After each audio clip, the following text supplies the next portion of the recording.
भारत माता की, भारत माता की। और इतनी विशाल संख्या में हम सबको आशीर्वाद देने के लिए आए हुए मेरे प्यारे भाई और बहनों, जय सेवा, जय जोहार।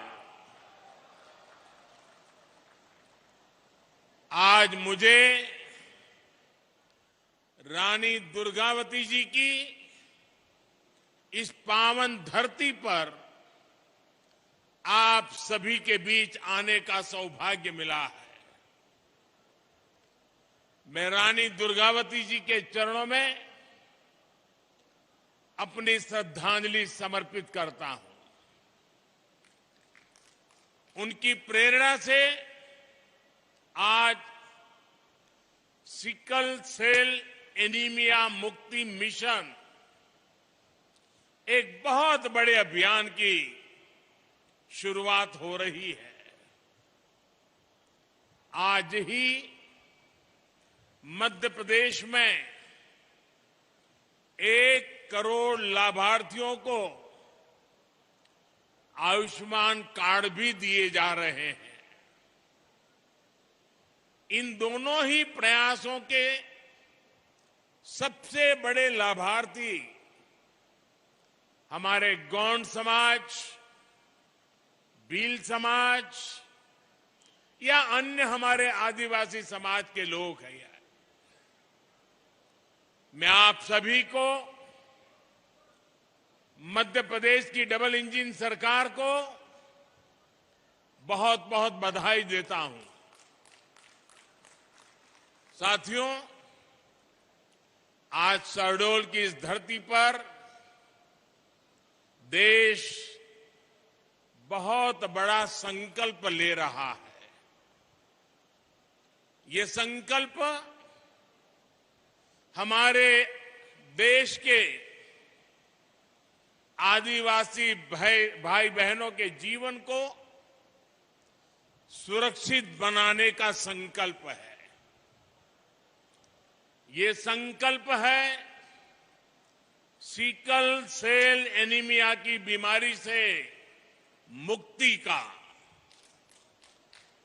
ये संकल्प है हर साल सिकल सेल एनीमिया की गिरफ्त में आने वाले 2.5 लाख बच्चे और उनके 2.5 लाख परिवार के जनों का जीवन बचाने का।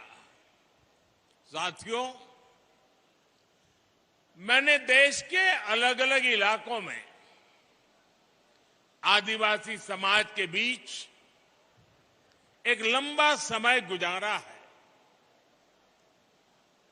सिकल सेल एनीमिया जैसी बीमारी बहुत कष्टदायी होती है।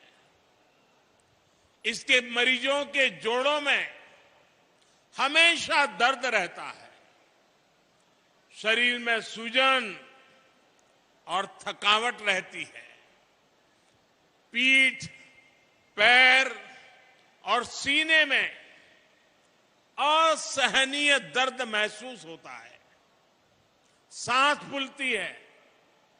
लंबे समय तक दर्द सहने वाले मरीज के शरीर के अंदरूनी अंग भी क्षतिग्रस्त होने लगते हैं। ये बीमारी परिवारों को भी बिखेर देती है। और ये बीमारी न हवा से होती है, न पानी से होती है, न भोजन से फैलती है। ये बीमारी ऐसी है जो माता पिता से ही बच्चे में ये बीमारी आ सकती है। ये आनुवंशिक है। और इस बीमारी के साथ जो बच्चे जन्म लेते हैं वो पूरी जिंदगी चुनौतियों से जूझते रहते हैं। साथियों, पूरी दुनिया में सिकल सेल एनीमिया के जितने मामले होते हैं उनमें से आधे 50% अकेले हमारे देश में होते हैं। लेकिन दुर्भाग्य की बात है कि पिछले 70 सालों में कभी इसकी चिंता नहीं हुई। इससे निपटने के लिए कोई ठोस प्लान नहीं बनाया गया। इससे प्रभावित ज्यादातर लोग आदिवासी समाज के थे। आदिवासी समाज के प्रति बेरुखी के चलते पहले की सरकारों के लिए ये कोई मुद्दा ही नहीं था। लेकिन आदिवासी समाज की इस सबसे बड़ी चुनौती को हल करने का बीड़ा अब भाजपा की सरकार ने, हमारी सरकार ने उठाया है। हमारे लिए आदिवासी समाज सिर्फ एक सरकारी आंकड़ा नहीं है, ये हमारे लिए संवेदनशीलता का विषय है, भावनात्मक विषय है। जब मैं पहली बार गुजरात का मुख्यमंत्री बना था, उसके भी बहुत पहले से मैं इस दिशा में प्रयास कर रहा हूं। हमारे जो गवर्नर है श्रीमान मंगूभाई, आदिवासी परिवार के होनहार नेता रहे हैं। करीब 50 साल से मैं और मंगूभाई आदिवासी इलाकों में एक साथ काम करते रहे हैं और हम आदिवासी परिवारों में जाकर के इस बीमारी को कैसे रास्ते निकले, कैसे जागरूकता लाई जाए, उस पर लगातार काम करते थे। जब मैं गुजरात का मुख्यमंत्री बना, उसके बाद भी मैंने वहां इससे जुड़े कई अभियान शुरू किए। जब प्रधानमंत्री बनने के बाद मैं जापान की यात्रा पर गया तो मैंने वहां नोबेल पुरस्कार जीतने वाले एक वैज्ञानिक से मुलाकात की थी। मुझे पता चला था कि वो वैज्ञानिक सिकल सेल बीमारी पर बहुत रिसर्च कर चुके हैं। मैंने उस जापानी वैज्ञानिक से भी सिकल सेल एनीमिया के इलाज में मदद मांगी थी। साथियों, सिकल सेल एनीमिया से मुक्ति का यह अभियान अमृत काल का प्रमुख मिशन बनेगा और मुझे विश्वास है जब देश आजादी के 100 साल मनाएगा, 2047 तक हम सब मिलकर के एक मिशन मोड में अभियान चला करके ये सिकल सेल एनीमिया से हमारे आदिवासी परिवारों को मुक्ति दिलाएंगे, देश को मुक्ति दिलाएंगे। और इसके लिए हम सबको अपना दायित्व निभाना होगा। ये जरूरी है कि सरकार हो, स्वास्थ्य कर्मी हो, आदिवासी हो, सभी तालमेल के साथ काम करें। सिकल सेल एनीमिया के मरीजों को खून चढ़ाने की जरूरत पड़ती है, इसलिए उनके लिए ब्लड बैंक खोले जा रहे हैं। उनके इलाज के लिए बोन मैरो ट्रांसप्लांट की सुविधा बढ़ाई जा रही है। सिकल सेल एनीमिया के मरीजों की स्क्रीनिंग कितनी जरूरी है, ये आप भी जानते हैं। बिना किसी बाहरी लक्षण के भी कोई भी सिकल सेल का कैरियर हो सकता है। ऐसे लोग अनजाने में अपने बच्चों को ये बीमारी दे सकते हैं। इसलिए इसका पता लगाने के लिए जांच कराना, स्क्रीनिंग कराना बहुत आवश्यक है। जांच नहीं कराने पर हो सकता है कि लंबे समय तक इस बीमारी का मरीज को पता नहीं चले। जैसे अक्सर अभी हमारे मनसुख भाई कह रहे थे, कुंडली की बात। बहुत परिवारों में परंपरा रहती है, शादी से पहले कुंडली मिलाते हैं, जन्माक्षर मिलाते हैं। और उन्होंने कहा कि भाई कुंडली मिलाओ या न मिलाओ, लेकिन सिकल सेल की जांच का जो रिपोर्ट है, जो कार्ड दिया जा रहा है, उसको तो जरूर मिलाना और उसके बाद शादी करना। साथियों, तभी हम इस बीमारी को एक पीढ़ी से दूसरी पीढ़ी में जाने से रोका जा सकेगा। इसलिए मेरा आग्रह है, हर व्यक्ति स्क्रीनिंग अभियान से जुड़े, अपना कार्ड बनवाए, बीमारी की जांच कराए।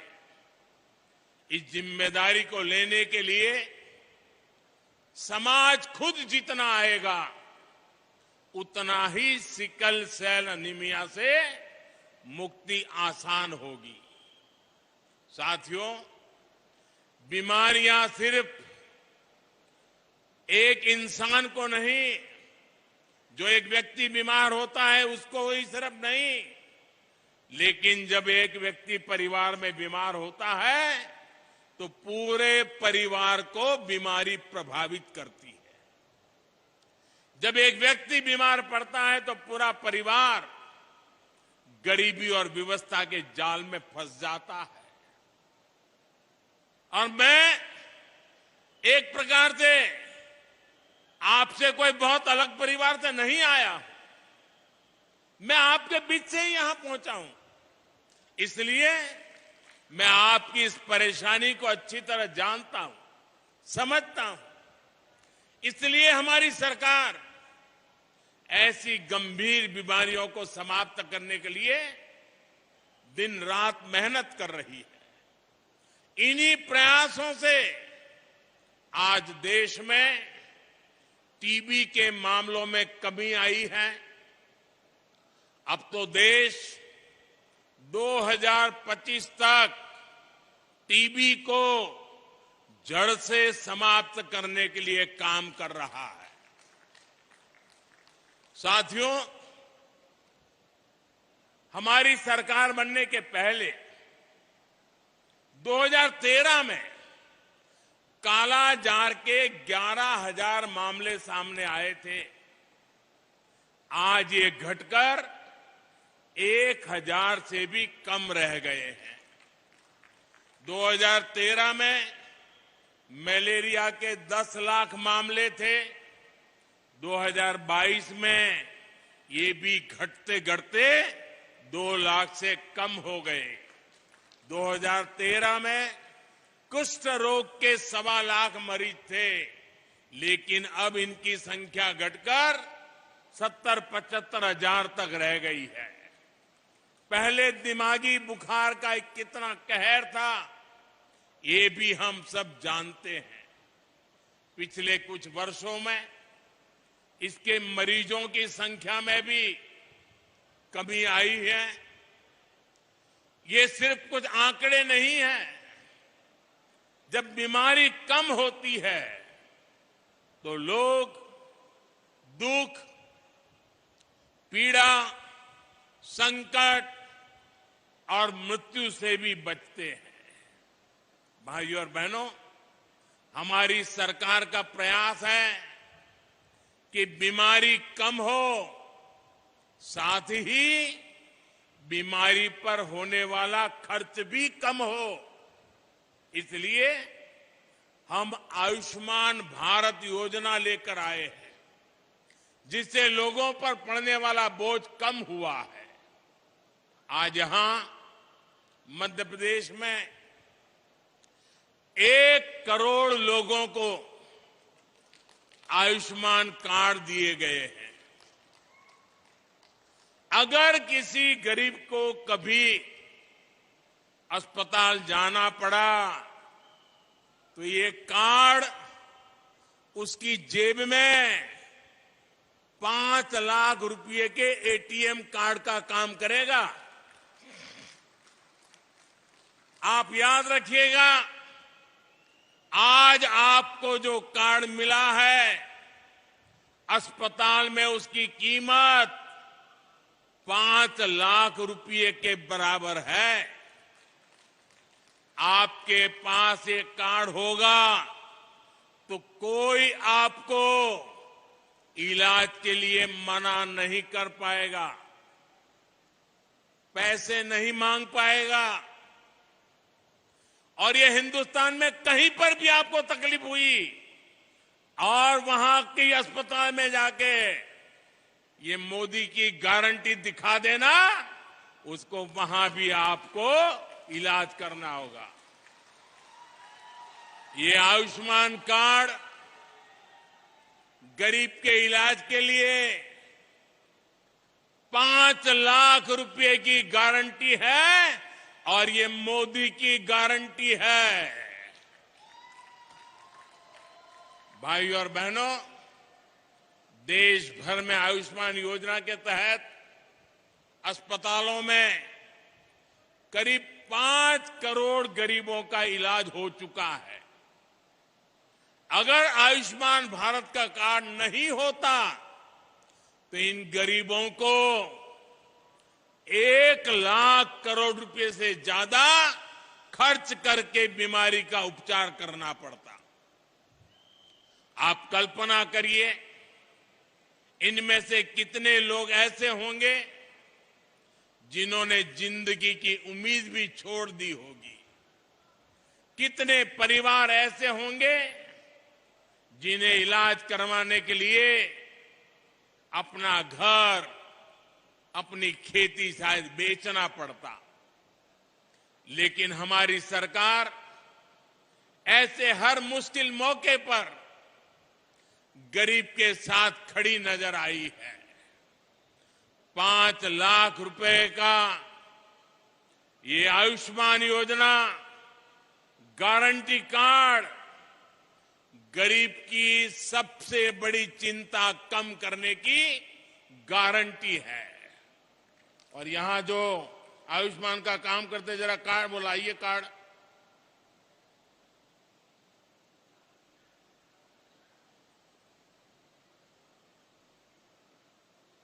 आपको ये जो कार्ड मिला है ना, उसमें लिखा है 5 लाख रुपए तक का मुफ्त इलाज।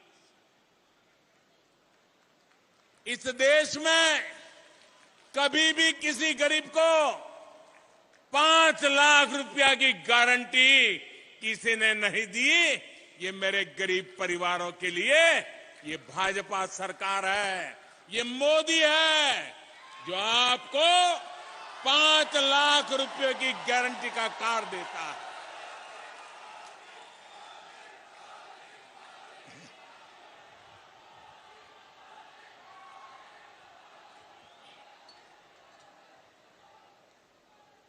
साथियों, गारंटी की इस चर्चा के बीच आपको झूठी गारंटी देने वालों से भी सावधान रहना है। और जिन लोगों की अपनी कोई गारंटी नहीं है, वो आपके पास गारंटी वाली नई नई स्कीम लेकर आ रहे हैं। उनकी गारंटी में छिपे खोट को पहचान लीजिए। झूठी गारंटी के नाम पर उनके धोखे के खेल को भांप लीजिए। साथियों, जब वो मुफ्त बिजली की गारंटी देते हैं तो इसका मतलब है कि वो बिजली के दाम बढ़ाने वाले हैं। जब वो मुफ्त सफर की गारंटी देते हैं तो इसका मतलब है कि उस राज्य की यातायात व्यवस्था बर्बाद होने वाली है। जब वो पेंशन बढ़ाने की गारंटी देते हैं तो उसका मतलब है कि उस राज्य में कर्मचारियों को समय पर वेतन भी नहीं मिल पाएगा। जब वो सस्ते पेट्रोल की गारंटी देते हैं तो इसका मतलब है कि वो टैक्स बढ़ाकर आपकी जेब से पैसे निकालने की तैयारी कर रहे हैं। जब वो रोजगार बढ़ाने की गारंटी देते हैं तो इसका मतलब है कि वो वहां के उद्योग धंधों को चौपट करने वाली नीतियां लेकर के आएंगे। कांग्रेस जैसे दलों की गारंटी का मतलब नियत में खोट और गरीब पर चोट, यही है उनके खेल। वो 70 सालों में गरीब को भरपेट भोजन देने की गारंटी नहीं दे सके, लेकिन ये प्रधानमंत्री गरीब कल्याण योजना से 80 करोड़ से ज्यादा लोगों को मुफ्त राशन की गारंटी मिली है, मुफ्त राशन मिल रहा है। वो 70 सालों में गरीब को महंगे इलाज से छुटकारा दिलाने की गारंटी नहीं दे सके, लेकिन आयुष्मान योजना से 50 करोड़ लाभार्थियों को स्वास्थ्य बीमा की गारंटी मिली है।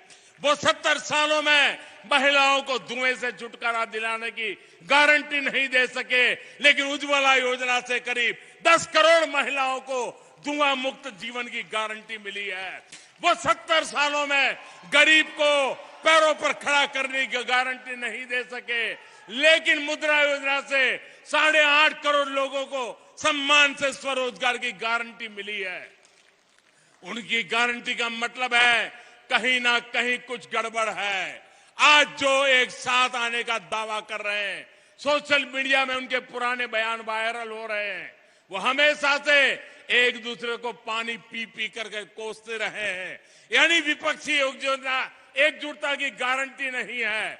ये परिवारवादी पार्टियां सिर्फ अपने परिवार के भले के लिए काम करती आई है, यानी उनके पास देश के सामान्य मानवीय के परिवार को आगे ले जाने की गारंटी नहीं है।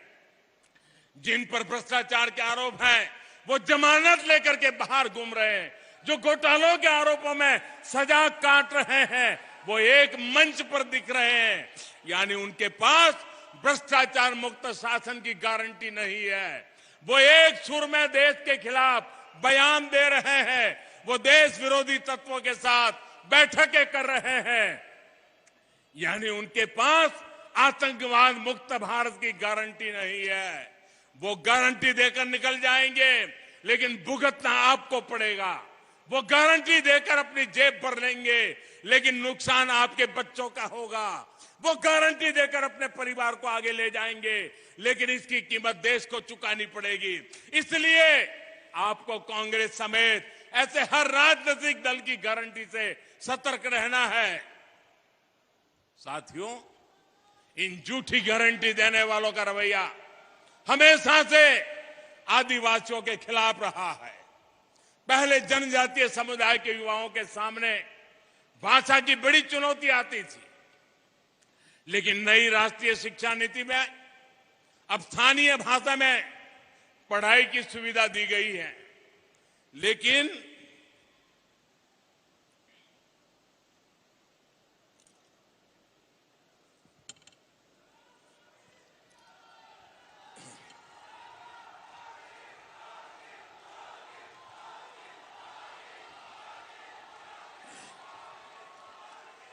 झूठी गारंटी देने वाले एक बार फिर राष्ट्रीय शिक्षा नीति का विरोध कर रहे हैं।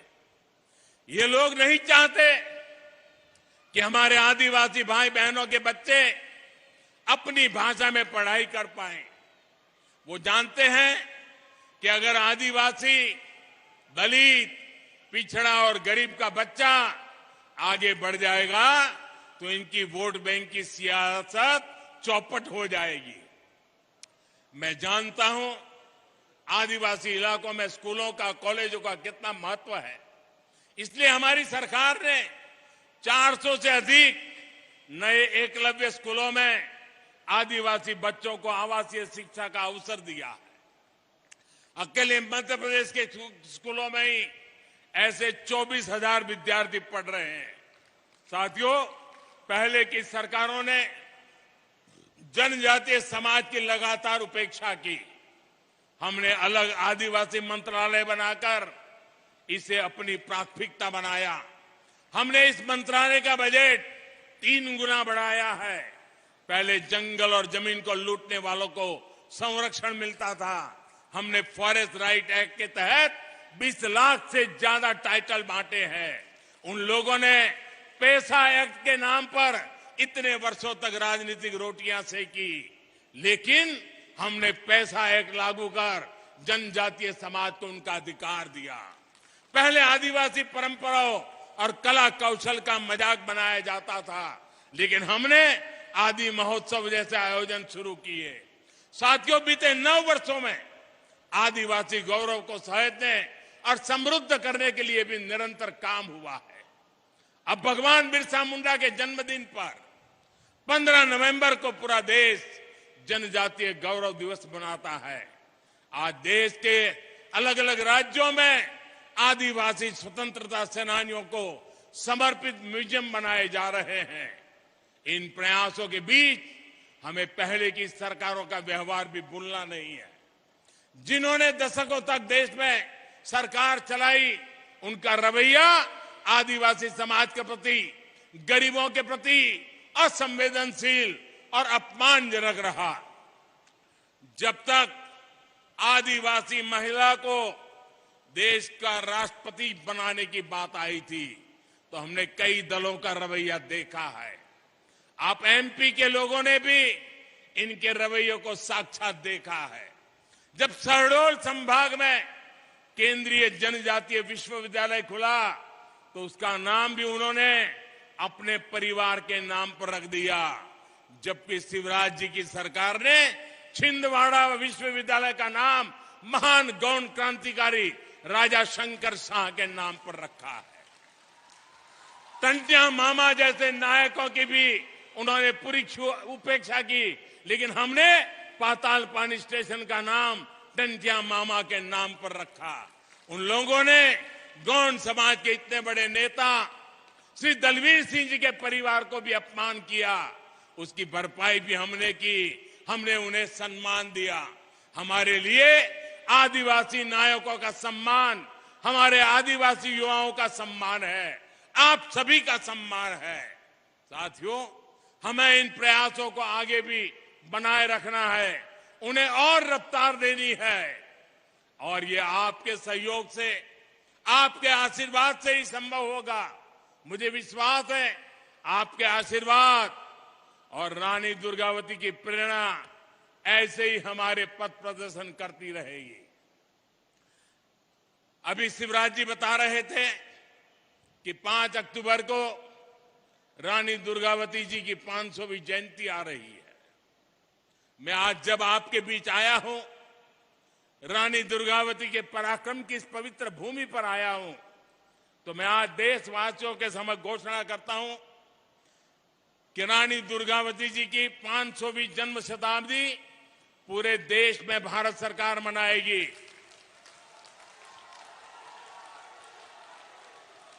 रानी दुर्गावती के जीवन के आधार पर फिल्म बनाई जाएगी। रानी दुर्गावती का एक चांदी का सिक्का भी निकाला जाएगा। रानी दुर्गावती जी का पोस्टल स्टैंप भी निकाला जाएगा, और देश और दुनिया में 500 साल पहले जन्म हुए इस हमारे लिए पवित्र मां के समान उनकी प्रेरणा की बात हिंदुस्तान के घर घर पहुंचाने का एक अभियान चलाएगा। मध्य प्रदेश विकास की नई ऊंचाइयों को छुएगा, और हम सब साथ मिलकर विकसित भारत के सपने को पूरा करेंगे। अभी मैं यहां से कुछ आदिवासी परिवारों से भी मिलने वाला हूं, उनसे भी कुछ आज बातचीत करने का मुझे अवसर मिलने वाला है। आप इतनी बड़ी संख्या में आए हैं। सिकल सेल, आयुष्मान कार्ड, आपकी आने वाली पीढ़ियों की चिंता करने का मेरा बड़ा अभियान है। आपका मुझे साथ चाहिए। हमें सिकल सेल से देश को मुक्ति दिलानी है। मेरे आदिवासी परिवारों से को इस मुसीबत से मुक्त करवाना है। मेरे लिए मेरे दिल से जुड़ा हुआ एक काम है, और इसमें मुझे आपकी मदद चाहिए। मेरे आदिवासी परिवारों का मुझे साथ चाहिए। आपसे यही प्रार्थना करता हूं, स्वस्थ रहिए, समृद्ध बनिए। इसी कामना के साथ आप सभी का बहुत बहुत धन्यवाद। भारत माता की, भारत माता की, भारत माता की। बहुत बहुत धन्यवाद। बहुत बहुत धन्यवाद।